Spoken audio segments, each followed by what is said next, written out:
Hey guys, it's Drac on Everyday Alchemy, and I wanted to show you just a really simple recipe that's very near and dear to my heart. To cook this special dish, it's going to be curried pork with great white lima beans, like really large white lima beans. And we have to go into my Papuli's old cookbook. It's very old, but it still has the goods to deliver. And this is the recipe that I use. It calls for pork chops, curry powder, ketchup, and it asks for canned lima beans, but I like to make the lima beans myself. So these are large white lima beans. It looks like the Draculina is eating my large white lima beans, which will make things a little bit tricky.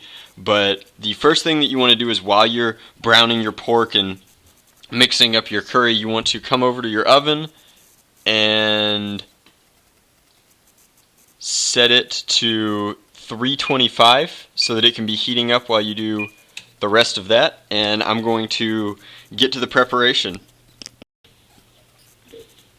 Alright, so before you start browning your meat, you need to combine all of your sauce together. Now this is 1 cup of lima beans plus 1 more cup of large lima beans plus all of the juice from those lima beans. Sometimes they come out of a can, but I cooked mine in chicken stock, so the juice is very flavorful, and I definitely want all of that in my sauce.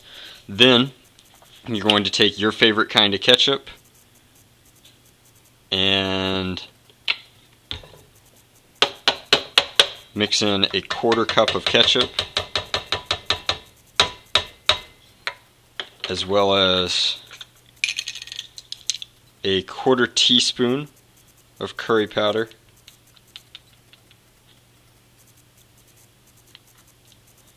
and then you're going to want a full teaspoon of salt.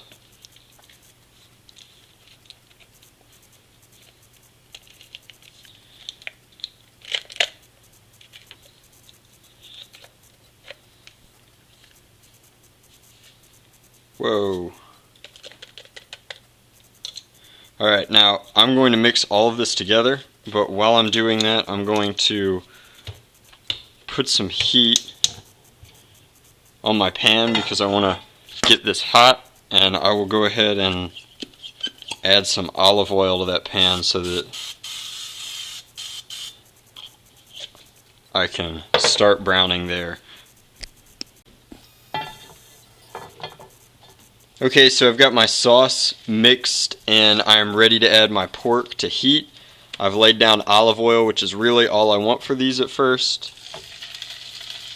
And I'm going to brown them about 5 minutes on each side, and I'll show you what they look like after they've been browned. And I'm moving them here. One important thing to note is that if you buy your chops cold, or if you get them out of your own refrigerator, let them rest for like about 30 minutes at room temperature. Nothing bad is going to happen to them, and it's much nicer. You get a much more even cook when you take them from chilled to room temperature to the pan.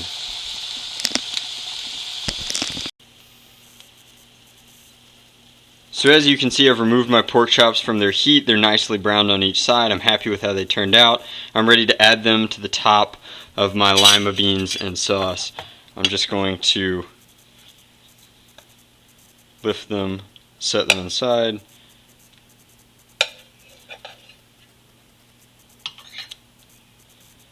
And then all of this gravy and all of these drippings are actually ideal. We want them to amalgamate with the rest of our flavors inside this pot while it's in the oven. So I'm going to add about a 1/4 cup of water to my pan. I'm going to mix that up. I'm just going to add that so that I get all of that gravy as well. I'm going to come over, grab one of my oven mitts, pick this up, place this in the oven at 325, convection bake for about an hour. I'll show you what that looks like when we take it out. So our curry pork chops and lima beans have been in the oven for exactly an hour. I killed the oven and killed the timer, and I'm going to go ahead and remove them. And I know you guys can't smell it, but it smells awesome.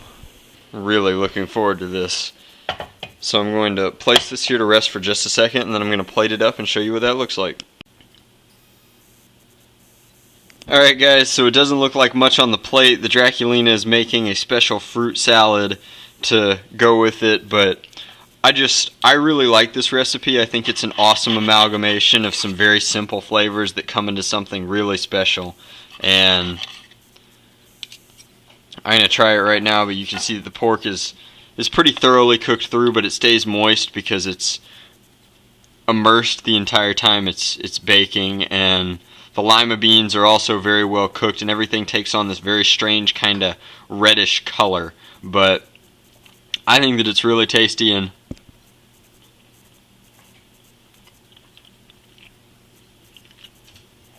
it turned out really well. It's a combination of colors and flavors that you don't really expect from this kind of dish, and I think that that's part of what makes it so very special. But as always guys, thanks for watching. If you do decide to dare to make this recipe, then please let me know what you think in the description box or the comments below. And as always, thanks for watching.